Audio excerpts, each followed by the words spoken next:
Good evening. मैं doctor Dipankar Banerjee बोल रहा हूँ और ये जो हमारा प्रोग्राम है साप्ताहिक, जिसमें हम यूट्यूब कमेंट सेक्शंस के क्वेश्चंस को लेके हमारा प्रयास रहता है कि आपके क्वेश्चंस को लेके उनका एक सिंप्लीफाइड जवाब दे सकें जिससे आपको लाभ हो। और दूसरी बात यह है कि आपके पास जो भी क्वेरीज हो वो हम आपको सेटिस्फाई कर सकें। आपको कंटेंट्स अच्छे लगते हैं, आप हमको लाइक करते हैं, हमको बहुत अच्छा लगता है। प्लीज़ चैनल को सब्सक्राइब भी करिए ताकि हमारा और हौसला बढ़ सके। मैं मिस्टर देवेंद्र को रिक्वेस्ट करता हूँ, go ahead with the questions. Very good evening sir. Good evening. Husband wife दोनों को शुगर है, क्या यही कारण है प्रेगनेंसी ना होने का? नहीं, हस्बैंड वाइफ को शुगर होने के कारण प्रेगनेंसी नहीं होने का ये कोई रीज़न नहीं होता, बट कोई भी लेडी यदि प्रेग्नेंट होना चाहती हैं तो उनका ब्लड शुगर लेवल पहले कंट्रोल कर लें, फिर प्रेगनेंसी का ट्राई करें। ब्लड शुगर लेवल यदि 300-400 नहीं है, यदि 150-200 या थोड़ा सा ज़्यादा है दोनों जन का, और फिर भी प्रेगनेंसी नहीं हो रही है, तो दूसरे कारण ज़्यादा इम्पॉर्टेंट है रादर देन ब्लड शुगर के। बट डेफिनेटली ब्लड शुगर को कंट्रोल कर लेना चाहिए। फैमिली में जेनेटिक बीमारी की हिस्ट्री है, प्रेगनेंसी प्लान करने से पहले कौन से टेस्ट करवाएं जिससे पता चले कि बच्चे में प्रॉब्लम ना हो? ये क्वेश्चन बहुत वेग है। और जेनेटिक बीमारी कौन सी है, जैसे हमारे पास में अभी कंजेनाइटल कैटरैक्ट और रेटिनल डीजनरेशन लेके पेशेंट आए हैं, तो हमको मालूम है कौन सा जेनेटिक बीमारी है। उस जेनेटिक बीमारी के हिसाब से हमको टेस्ट करने पड़ते हैं।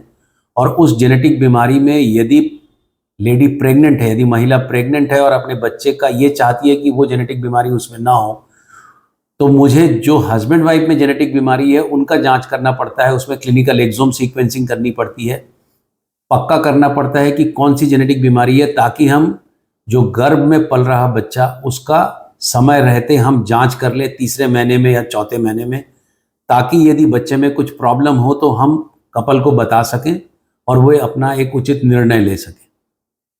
कम एज में एएमएच लो हो जाने का क्या कारण होता है? देखिए, इंडिया में बहुत इम्पॉर्टेंट बात यह है कि लड़कियों को कम एज में एएमएच कम होने का बहुत प्रॉब्लम हो रहा है। उसका एक बहुत बड़ा कारण ये भी है, एक न्यूट्रिशनल है, जिसमें हमारे यहाँ की लड़कियां जो वेजिटेरियंस हैं अधिकतर, वो प्रोटीन नहीं खाती अच्छे से। उसके कारण जो उनका ग्रोथ और उनका जो अंडाशय का मेंटेनेंस है वो थोड़ा खराब हो जाता है। यदि आप वेजिटेरियन हैं तो आपको प्रोटीन का सोर्स दाल और भी जो सोया, इस तरीके की चीज़ें, चना, इस तरीके की चीज़ें जो कि आपको प्रोटीन का सोर्स दे सके, बच्चों को, लड़कियों को ज़रूर खिलाना चाहिए। कई बार इसमें हम ये छूट जाता है, इसके कारण लो एएमएच हो जाता है कम उम्र में। और एक बहुत बड़ा कारण लो एएमएच में कुछ जेनेटिक बीमारियां होती हैं, कुछ एक्स लिंक्ड प्रॉब्लम होती हैं जिनके कारण भी लो एएमएच हो जाता है। एक ऑटो इम्यून डिसऑर्डर भी होता है।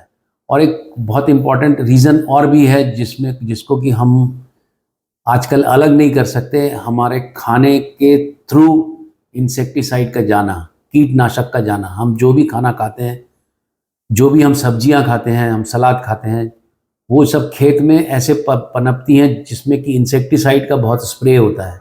और इंसेक्टिसाइड एक बहुत बड़ा प्रधान कारण है बहुत सारी बीमारियों का। हाइड्रोसेल्पिंग्स ट्यूब में प्रेगनेंसी हो सकती है क्या? हाइड्रोसेल्पिंग्स प्रेगनेंसी नहीं करा सकती। हाइड्रोसेल्पिंग्स मतलब ट्यूब खराब। ट्यूब खराब मतलब आपके हस्बैंड वाइफ के मिलन के बाद उनके बीज जहां मिलते हैं वो फेलोपियन ट्यूब है। यदि फेलोपियन ट्यूब ही खराब है तो प्रेगनेंसी कहाँ से होगी?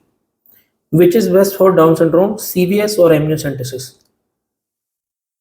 I think the amniocentesis is the gold standard, but for Down syndrome analysis, यदि आप, if you want to get it done by 3 months, Korean biopsy is one of the very important method to do the confirmatory diagnosis of Down syndrome. But if there is a screening test which is Down syndrome high risk or NIPT is high risk, then better to go for amniocentesis. सबको बहुत बहुत धन्यवाद हमारे channel को देखने और सराहने के लिए, क्वेश्चन देने के लिए और हमारे साथ जुड़ने के लिए। फिर से एक बार रिक्वेस्ट के साथ मैं ये बंद करता हूँ, प्लीज़ सब्सक्राइब अवर चैनल और इस चैनल को शेयर ज़रूर करिए। Thank you very much.